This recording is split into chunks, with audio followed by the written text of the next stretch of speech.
Eli stood on his porch, watching cracks split the earth like open wounds that would not close. His cattle had died last spring, and his well went dry 3 months ago without any rain. The bank sent a letter saying he had 30 days to pay or lose everything his father built. That night, a dust devil spun across the dry creek bed, carrying something small and pale inside it. Eli walked outside and found a girl, no older than 15, curled up on the ground asleep. She wore a torn pioneer dress and carried a leather pouch tied to her belt with old twine. He shook her gently and she opened her eyes, which were the color of fresh spring grass growing wild. She did not speak, but pointed at the ground, then pulled a handful of dried seeds from her pouch. Eli thought she was a runaway from the reservation 50 miles east, but she shook her head no. He offered her water and bread, which she accepted. Then she knelt and began digging small holes with her fingers. She planted one seed in each hole and covered them gently, then patted the dust like a mother's touch.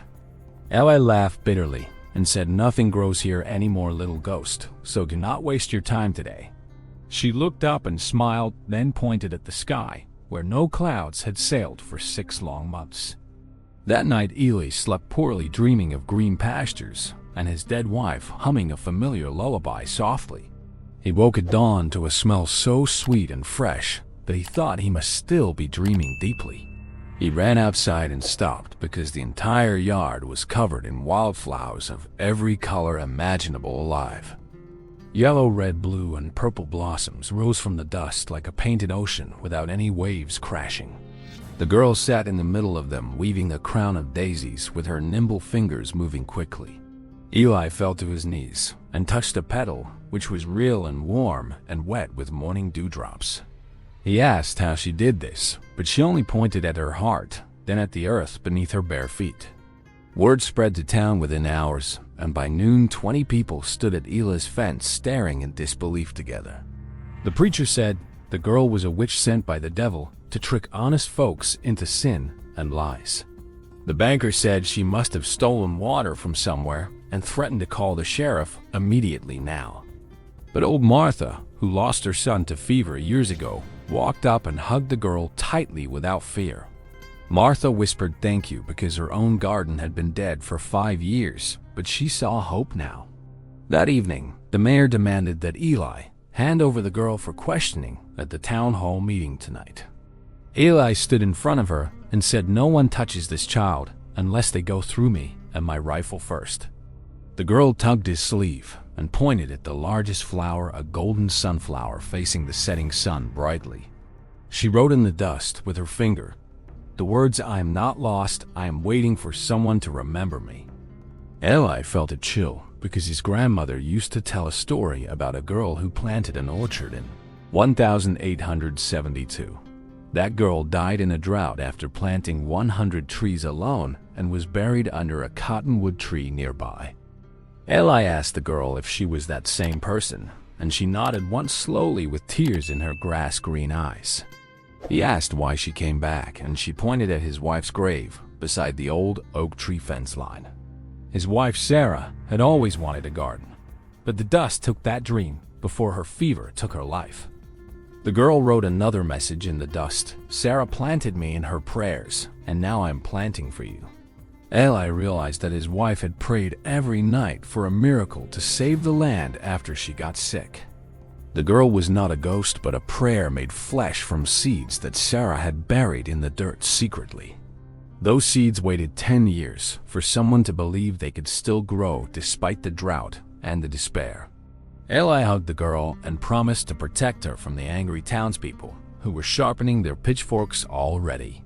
That night, the mob came with torches, and the preacher leading them shouting, "Burn the witch and save our souls." Eli stood on the porch with his arms spread wide, and the girl stood beside him, holding the sunflower tightly. She raised her free hand and pointed at the sky, where lightning suddenly flashed without any thunder or rain clouds.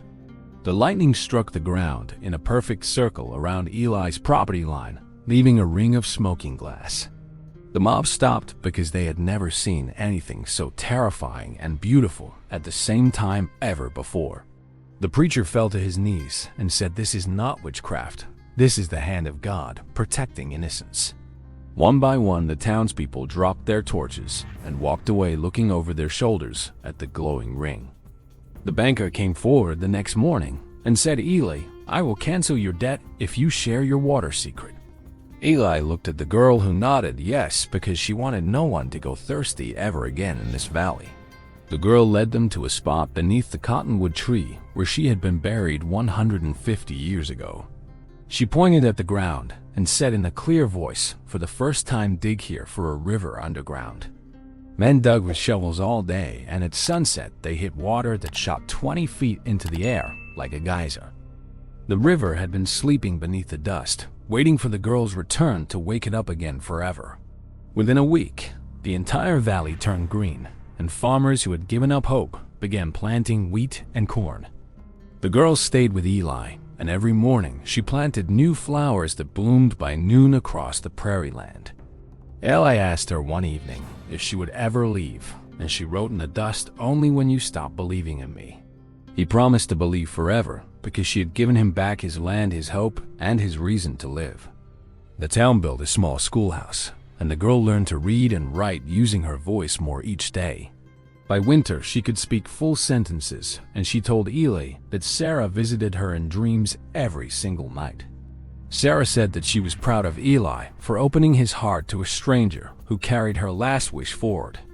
The flowers never died even in the coldest frost, because the girl's warmth came from inside, not from the sun.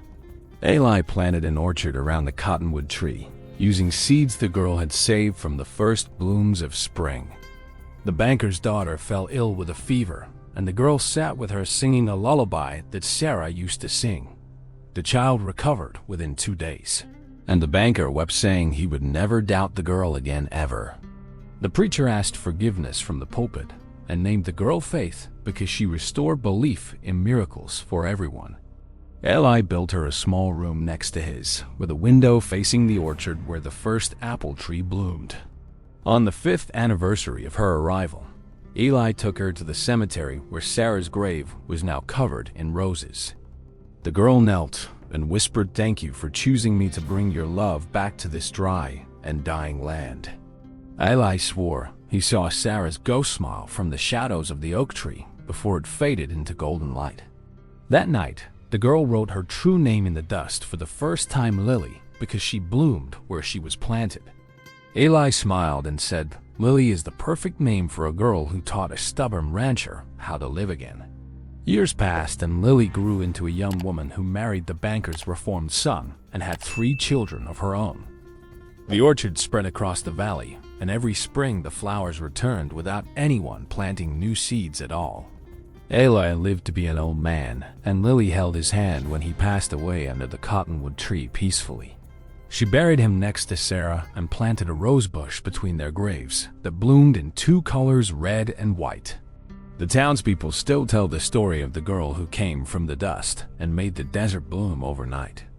Visitors come from far away to see the eternal flowers that never wilt and the well that never runs dry. Some say the girl was an angel, others say she was a ghost, but Lily just smiled and never told her secret.